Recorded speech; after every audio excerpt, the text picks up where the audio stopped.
Dinleyin. Deməli, əziz şagirdlər, biz qulaq asın mövzumuza baxaq indi. Mövzumuz, yəni, baxın, ilk mövzumuz var idi ki, Azərbaycanda müstəmləkə rejiminin yaradılması idi. İndi isə müstəmləkə rejiminin möhkəmləndirilməsindən danışacağıq. Baxın, sizi bunu nəzərinizə çatdırmaq istəyirəm ki, keçən dərsimizdə hay-küy salırdınız, səs salırdınız. Səsin olmağını mən belə başa düşürəm ki, deməli, siz tətildən yeni geri qayıtmışdınız və bir-birinizi çoxdandır görmürdünüz və danışacaq söhbətiniz çox idi. Yəni, mən bunu demək istəyirəm, kim danışsa adını lövhəyə yazacağım, dərsə mane olmuyor. Bugünkü dərsdə o səs-küyün olmamasını daha diqqətli olmağınızı istəyirəm. Deyəcək sözünüz varsa tənəffüs edə bilərsiniz, izahımdan sonra nəsə sualınızı verə bilərsiniz. Amma dərs müddətində sakit olmağınız lazımdır. Yəni, ona görə ki, dinləyəsiniz, izahımla mövzunu yaxşı başa düşəsiniz. Rəsul düz otur.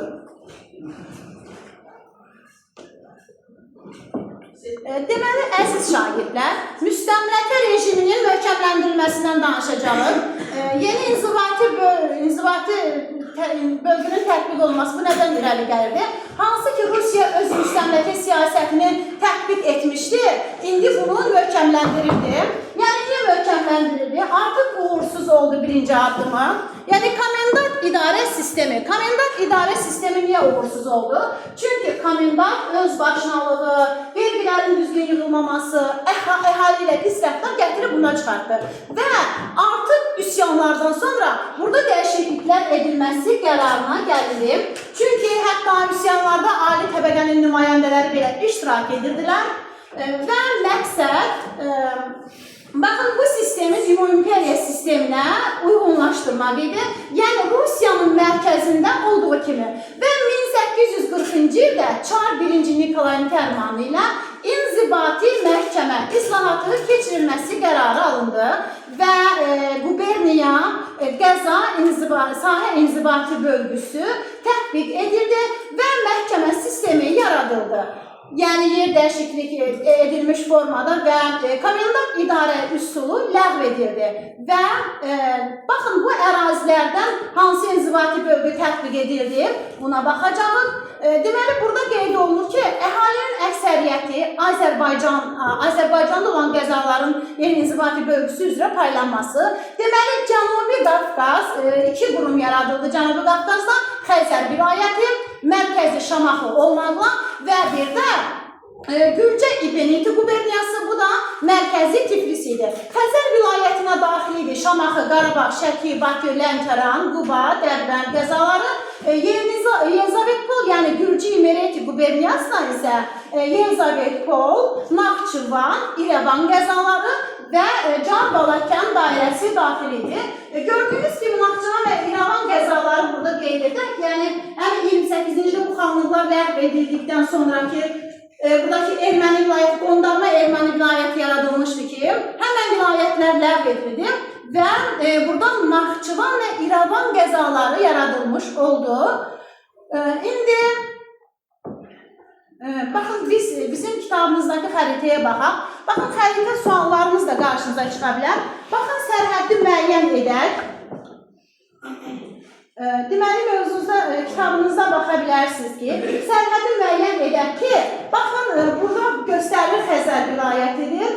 Məsələn, bu tərəfdə də göstərilir ki, Gürcə İmereti quberniyası. Baxın, Xəzər vilayətinin tərkibinə daxil olan qəzalarımız Dərbənd qəzası, Quba qəzası, Bakı qəzası, Şamaxı qəzası, Şəki qəzası, Qarabağ qəzası və Lənkəran qəzası oldu ki, bu da daxil oldu Xəzər vilayətinin tərkibinə və bir də Gürcə İmereti quberniyası var ki, burada Can-Balakən dairəsi, Yelizavetpol qəzası və İrəvan qəzası, Naxçıvan qəzası, hansı ki, qeyd etdiyimiz kimi burada qondarma deməli qurum yaradılmışdır ki, o da 1840-cı ilin qərarı ilə ləğv edilmiş olmuşdur. Deməli, və Azərbaycanda bəy və ağalar, deməli, ali müsəlman təbəqəsinə qarşı ayrı seçkilik edilmişdir. Onlar vəzifədən uzaq uzaqlaşdırıldı. Yəni məmurları belə bu sistemdən sonra yeni dəyişikliklərdən sonra yeni vəzifələrə xristianlar, ruslar gətirildi. Bəy və ağalar vəzifədən niyə uzaqlaşdırıldı? Niyə onlar uzaqlaşdırıldı? Çünki bunlar üsyanlarda iştirak etmişdilər, Çar hökumətinə çıxışına qarşı iştirakçı olmuşdular.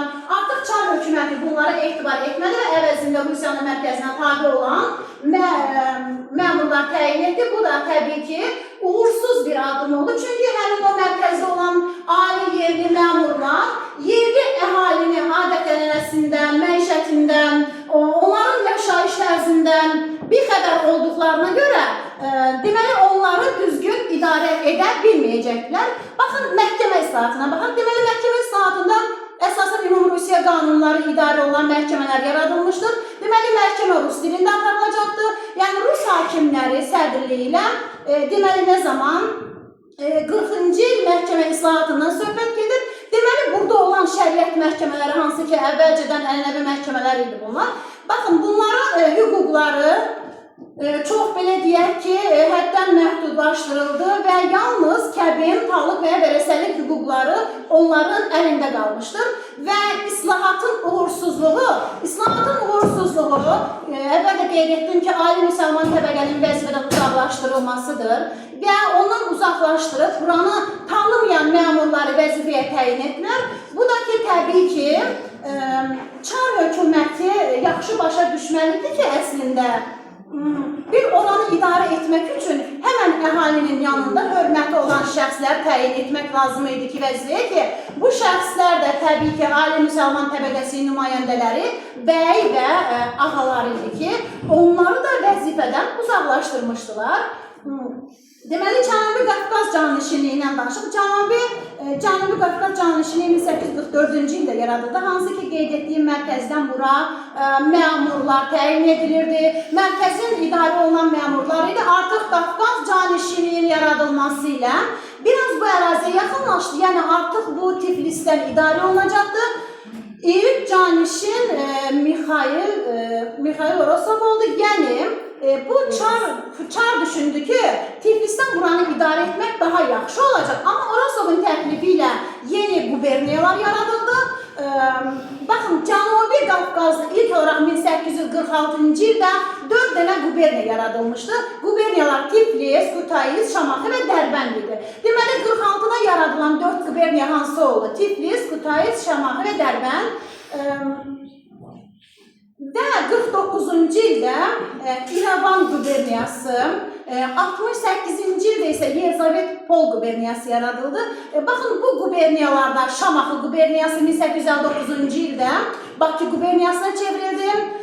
Yəni, 46-59-cu illərdə Şamaxı quberniyası adlandırıldı. Baxın, 59-cu ildə Şamaxıda zəlzələ baş vermişdir. Bu quberniyanın mərkəzi Bakıya köçürüldü və bundan sonra quberniya Bakı quberniyası adlandırıldı. Dərbənd quberniyası isə 60-cı ildə ləğv edildi. Yəni, Quba qəzasında Bakı qəzası, yəni Bakının tərkibinə daxil oldu. Deməli, yenidən xəritənizə baxa bilərsiniz. Baxın, oradan quberniyaların mövcud olduğu ərazilərə baxa bilərsiniz. 46-cı ildə Dərbənd quberniyası yaradılır. Sonra Şamaxı quberniyası yaradıldı. Bu gördüyünüz ərazilərdə.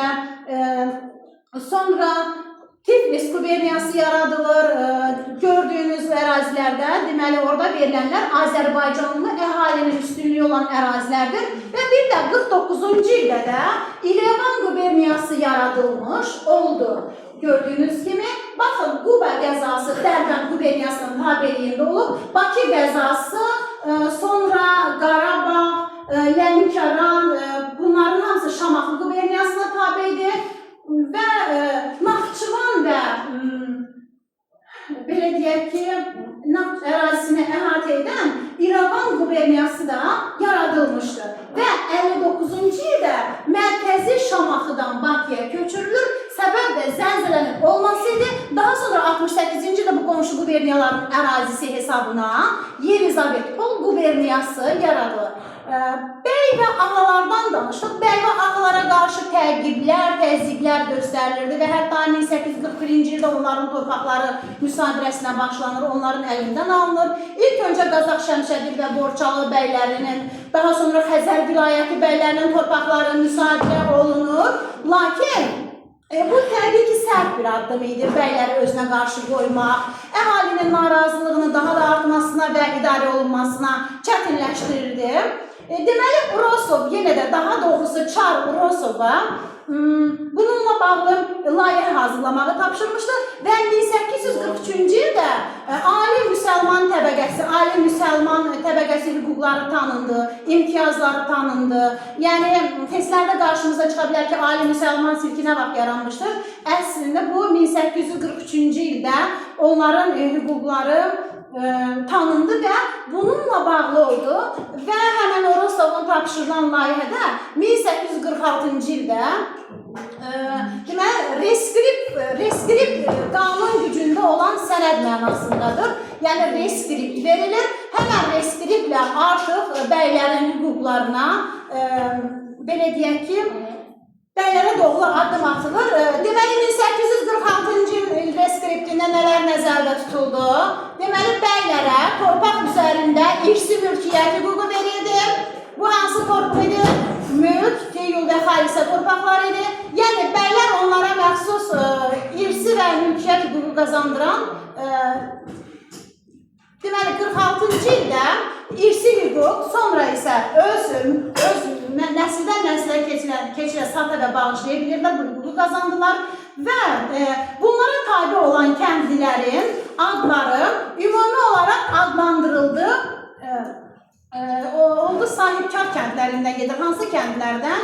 Rəncbər, Əkər, bu formada adlanan kəndlər artıq mülkədar tabelisi adlandırılmışdır.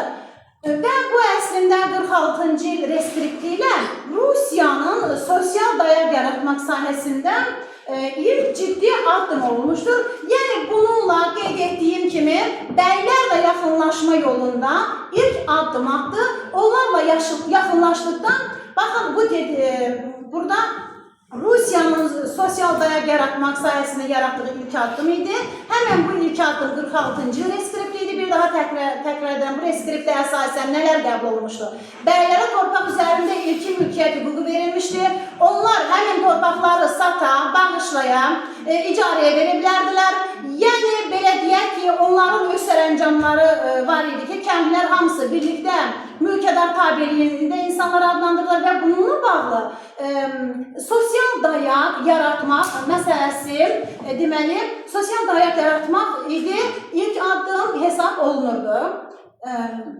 Deməli, 1847-ci il kəndli əsasnamələri yenə də burada, bunu da deyək ki, diqqət yetirək ki, burada bu islahatlar sahibkar kəndlərinə aid idi. Deməli, bu 47-ci il sahib keçirməsi burada bəy kəndli münasibətlərin tənzimləməsi idi. 46 ildə bəylərlə münasibət yerinə qoyuldu, amma indi isə bəylərdən nəyə görə istifadə edəcəklər? Yerli əhalini idarə etmək üçün həmən bəylərdən onların nəzarətində olan kəndlərə münasibətini tənzimləmək üçün islahat keçirdi. Bu da baş verdi, qeyd etdiyimiz kimi, deməli 47-ci ildə və aid edildi sahibkar kəndlərinə. Adından göründüyü kimi bəy kəndli münasibətlərindən söhbət gedir. Yəni, dövlət kəndlərinə aid deyildi bu qanun və bu sənədə əsasən nələr qəbul edilmişdir? Hər bir 15 yaşına çatmış kişilər 5 desiyatin yararlı torpaqla təmin edilirdilər. Desiyatin nə idi? Desiyatin sahə ölçü vahididir. 1,9 hektara bərabərdir. Yəni, bir desiyatin bir də %9 desiyatinə bərabər. Bu desiyatin kimlərə verilirdi? 15 yaşına çatmış kişilərə verilirdi. Mal cəhət vergisi ödəniləcək idi və çöp başı vergisi ödənəcəkdir. Mal cəhət vergisi nə idi? Baxın, çöp başı vergisi nə idi? Bunlara nəzər yetirək. Deməli, mal cəhət məhsul vergisi idi. Taxıl məhsullarına görə, yəni məhsulun 1/10-i çəltik, meyvə, tərəvəz olardısa, onun isə 3/1-i bu vergi formasında alınırdı. Deməli, əgər yəni toxumu və alətləri ilə becərirsənsə, bu zaman 1/5-ni vergi olaraqdan verirsən. Deməli, taxıl əkirdim, 1/10 verirdin, çəltik meyvə tərəvəz əkirdim, 1/3 verirdin və bəyin alətləri ilə iş görürdünsə, bu zaman məhsulun 5/1-ni vergi olaraq verirdin. Çöpbaşı vergisi nə idi? Çöpbaşı vergisi otlaq sahəsinə görə alınan vergi idi, adından da göründüyü kimi. Yəni, otlaqlardan istifadəyə görə ödənilən vergi idi. Sonra davam edirik, 47-ci il islahatı ilə yeni BİAR var idi bu islahatda. BİAR nə idi? BİAR, kəndli, hər ailədən bir nəfər kəndli ildə 18 gün bəyin, yəni öz sahibkarının təsərrüfatında işləməlidir. Deməli, BİAR ödənişi demək mükəlləfiyyət idi, yəni məcburi həyata keçirilirdi. Nə zaman? İldə bir dəfə olurdu, daha doğrusu hər ailədən bir nəfər ildə 18 gün, susun görün, bunu yerinə yetirməlidir. Daha sonra əvrəz var idi. Əvrəz iməciliyi idi, bildiyimiz toplu şəkildə hamılıqla görülən bir iş idi. Burada bütün kəndlər tərəfindən ildə 2 dəfə 2 gün həyata keçirildi və hamının 47-ci il əsasnaməsinə kəndlərin köçürülmə hüququ saxlanmış oldu. Yəni, bir sahibkardan bir torpağın üzr istəyirəm, deməli, digər yanına keçə bilərdi. Həmçinin də 47-ci il əsasnaməsində bəylərin kəndlər üzərində inzibati, polis və məhdud məhkəmə hüquqları verilmiş oldu. Və əslində bəy kəndi münasibətləri, kəndlərin asıllıq münasibətlərinin rəsmiləşdirilməsi, deməli, qulaq asın, bir daha 47-ci il əsasnaməsinə nəzər yetiririk. Deməli, bəy kəndi münasibətləri tənzimləmək məqsədi ilə həyata keçirilirdi. Belə deyək ki, kəndlərin asıllıq münasibətləri tənzimlənmiş oldu. Deməli, sənəddə nələr yazılırdı? Deməli, 15 yaşına çatmış şəxsləri 5 desiyatin torpaq verilirdi. Kəndlər malcahat və çöpbaşı vergilərini ödəyəcək idilər. Adlarının açıqlamasını dedik. Kəndlər BİAR-a çıxırdı, əvrəz yerinə yetirirdi. Kəndlərin köçmə hüququ saxlanıldı və bəylərə kəndlər üzərində polis məhkəmə hüququ verilmiş oldu. Gəldik xronologiya hissəsinə, diqqətli olun. 1840-cı il Cənubi Qafqazda inzibati məhkəmə islahatı fərman verildi. 1840-cı ildə həmən bu fərmana əsasən idarə üsulu ləğv edildi. Yəni, 1840-cı ildə Gürcü Emireti quberniyasına Xəzər vilayətinin yaradılması, 1840-cı ildə Naxçıvan və İrəvan qəzalarının yaradılması, erməni vilayətləri ləğv edilməsi, 1841-ci il Ali Müsəlman təbəqəsinin torpaqları müsadirəsi ilk olaraq Qazax, Şəmş, Sərgəl, Borçaldan başlayır. Sonra Xəzər vilayəti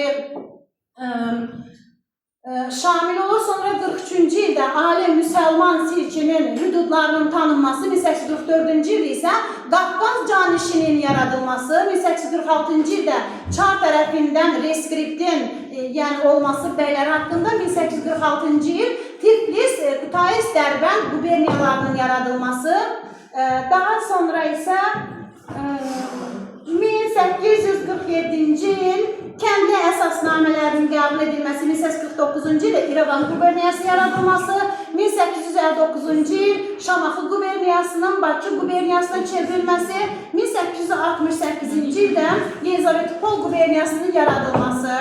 Gəldik mövzumuzun dinləyən sual-cavab hissəsinə. Rusiyanın 19-cu əsr 40-cı illərdə inzibati islahatlar keçirməkdə məqsədi nə idi? İdarəçilik sisteminin ümumi imperiya inzibati sistemi uyğunlaşması idi. 1-ci Nikolay Cənubi Qafqazda inzibati islahat keçirməsi haqqında qanun nə zaman imzaladı? 1840-cı ildə. Dinləyin. Komendant idarə üsulu nə zaman ləğv edildi? 1840-cı ildə.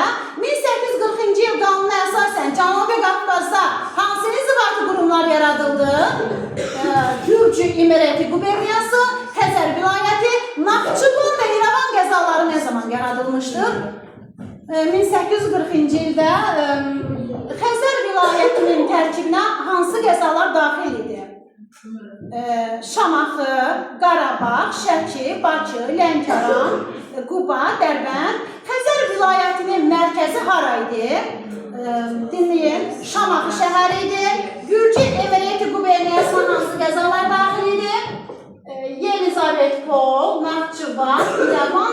Şuşa, Balakən.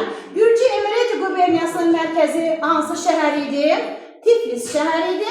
Çar hökuməti bəy və ağalara nə üçün etibar etmirdi? Deməli, xalq çıxışlarına fəal iştirak etmişdilər. Çar hökumətinin bəy və ağalara etibar etməməsinin səbəbi nə oldu? Vəzifəyə xristianların təyin etdi. Qeyri-müsəlmanların, yəni vəzifəyə gətirildilər. Yeni yaradılan məhkəmələr necə idarə olunurdu? Deməli, Rus dilində və imperiya qanunları əsasında şəriət məhkəmələrində hansı məsələlərə baxılırdı? Deməli, kəbin, talaq və rəsəliyə baxılırdı. Məhkəmə islahatı nə üçün əhali narazılığına səbəb olmuşdu? Hakimlərin ruslardan olması idi. 40-cı il islahatı nə üçün uğursuzluqla nəticələnmişdi? Deməli, idarə etməyə ali müsəlman təbəqəsi buraxılmırdı. Yəni, Qafqaz canişinliyi nə zaman yaranmışdı? 1844-cü ildə Qafqazın ilk canişini kim olmuşdur? Mikhail Vorosov olmuşdur. 1846-cı ildə hansı quberniyalar yaradılmışdır? Deməli, Tiflis, Kutayiz, Şamaxı və Dərbənd. İrəvan quberniyası nə zaman yaradılmışdır? 1849-cu ildə. Yelizavetpol quberniyası nə zaman yaradılmışdır? 1868-də. Ali müsəlman təbəqəsinin torpaqları müsadirəsi nə zaman başlanıldı? 1841-dən. Torpaqların müsadirəsi ilk olaraq harada baş vermişdi? Yəni, Qazax, Şəmşədi və Borçalıda ali müsəlman təbəqəsinin imtiyazlarının tanınmasına nə zaman icazə verilmişdir? 1843-cü ildə. Deməli, 46-cı reskriptində nələr nəzərdə tutulmuşdur? Bəylərə torpaq üzərində mülkiyyət hüququnun verilməsi, torpaq sahiblərinə torpağı satmaq və nəsildən nəslə ötürmək, bağışlamaq hüququnun verilməsi, kəndlərin ümumi olaraq mülkədar tabeliyinin adlandırılması və skript nə idi? Qulaq asın, qanun gücündə olan sənəddir. 1846-cı ildə reskripti ilə Rus hökuməti nəyə aid oldu? Deməli, özünə sosial dayaq yaratmaq sahəsində ilk addımı atdı. 47-ci il əsasnamələrində nə nəzərdə tutulurdu? 15 yaşına çatmış kişilərə 5 desiyatin torpaq verilirdi. Mal cəhət vergisi, çöp başı vergisi, biyar, əvvəz, kəndlərin köçmə hüququ saxlanıldı. Bəylərə kəndlər üzərində inzibati, polis və məhdud məhkəmə hüququ verilmişdir. Desiyatin nədir? Sahə ölçü vahididir. 1,9 hektara bərabərdir. Taxılın hansı hissəsi mal cəhət olaraq qalırdı? Onun da bir hissəsi. Çəltik və meyvə tərəvəzin hansı hissəsi mal cəhət olaraq alınırdı? 5də 1. Çöpbaşı vergisi nə üçün toplanılırdı?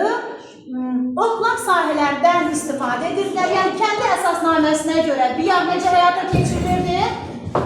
Hər kəndli ailəsindən bir nəfər ildə 18 gün müddətində əvvəz nə idi? İməclik idi. Bütün kəndlər ildə 2 gün bəy təsərrüfatında işləməli idi. Kəndlər əsasnamələri hansı rəsmiləşdirərək qanunu şəklə saldı? Ali müsəlman təbəqəsi ilə kəndlər arasında olan məsələləri, münasibətləri. Deməli, mövzumuz bu qədər. Dinləyin. Baxın, mövzumuz bu qədər. Deməli, mövzumuzda olan sualları nəzər yetirəcəksiniz. Tapşırıq dəftərinizə